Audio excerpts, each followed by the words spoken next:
Hey guys, today we're going to be reviewing this book, The Mystery of Capital, Why Capitalism Triumphs in the West and Fails Elsewhere. Basically, it tries to argue why rich countries are rich and poor countries are poor. And like a lot of books, it seems to act, and unlike a lot of books in this genre, it doesn't say that, hey, the West is exploiting third world countries or aid from the US is imperialism or stuff. It tries to argue that there is a lot of wealth in third world countries, particularly in shanty towns and property and businesses that aren't officially registered. And it tries to argue that the problem is institutional rather than racism or the West exploiting third world countries or stuff like that. It argues that the problem is that, in a lot of third world countries, for example, Equatorial Guinea, there's a small elite who were originally descended from Spanish settlers who control the oil industry and own all the money. There's a whole mass of people who are subsistence farmers, basically living in shanty towns, who have nothing and work for pittance for the elite. This book argues that those shanty towns are worth money because it's land, right? So what if the land is not legally owned? Someone put up a house and that house is worth value, even if it's only made out of cardboard or scrap wood and tin. So it argues that in order to fix third world countries, you have to essentially let the people who own these small shanties legitimately own it. You have to register all this land and give them proper title to it. And it argues that the problem is that that's against the government's interest. If a country stays poor, to a certain extent, it can keep getting foreign aid. And a lot of foreign aid does end up in the hands of the billionaires and the dictators who own the country. But it also argues that foreign aid is actually a good thing because it helps the people. And it doesn't matter if it's to serve a country's strategic interest or to accomplish foreign policy goals. If someone doesn't starve to death, that is a good thing. So it's not critical of the West, and it argues that people in countries like the US, Europe, and Japan don't really think of property rights as existing because, you own a house, you own an apartment, you have a business license and own a business. You don't particularly think about it that often. You just know that by having a title to it, that in this country that title won't be challenged, and for the most part is secure. The government's not going to appropriate your property all of a sudden.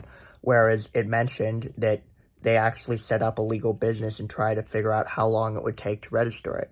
And as part of that experiment, they determined that it could take 10 years, which is why so many people operate in the extra-legal sector, which of course hurts the government because a business that doesn't officially exist is not paying taxes. And it's written by a guy, Hernando de Soto, who is a native of, as he said in his own words, a third world country.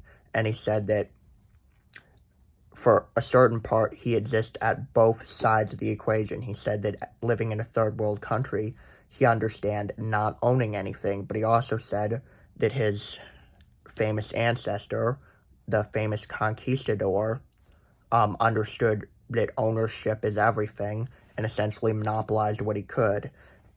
And he's not some self-hating person who hates his ancestors or hates the fact that his ancestors oppressed the natives or that his ancestor monopolized as much wealth as possible. And he understands that essentially he could go to a good college because his ancestor made things right. So he argues that the solution is reforming the system and fixing it.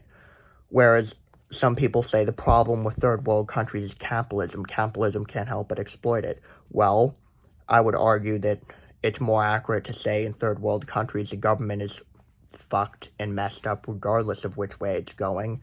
And as a result, no system implemented unless you reform the government will ever work. So it's a really good book. It does answer some good questions. It does have an original thesis. It seems to explain things. It proposes solutions.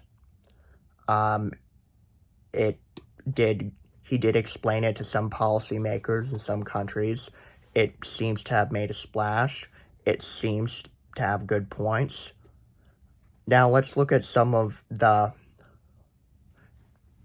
other side of this, because when I do book reviews like this, I'm not gonna give all glowing praise even to my favorite book. It's a bit dense. It's written like a college thesis.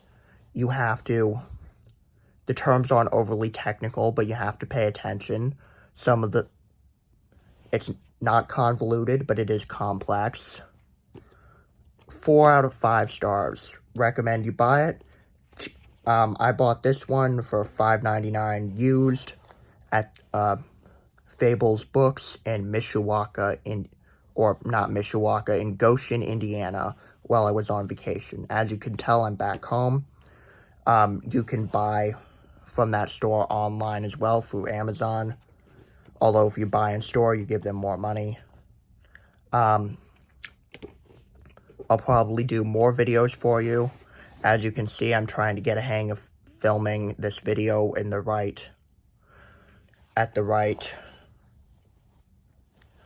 from the right orientation. I'm actually considering remastering all my videos in which I filmed the wrong way because it makes me look like an amateur fuckhead. Like, comment, and subscribe if you've not done so. This is Sean Hartnett. I want to shout out to all my subscribers. I've noticed that some of my videos get a lot of views, and some of them get the bare minimum. Don't get that many. I think this video might create a shitstorm, since I said that communism is wrong and the solution to problems is essentially managed capitalism. But of course, I don't give a fuck. My videos wade into controversial subjects, and YouTube hasn't decided to shut me down yet, so it's fine. Have a great day, guys.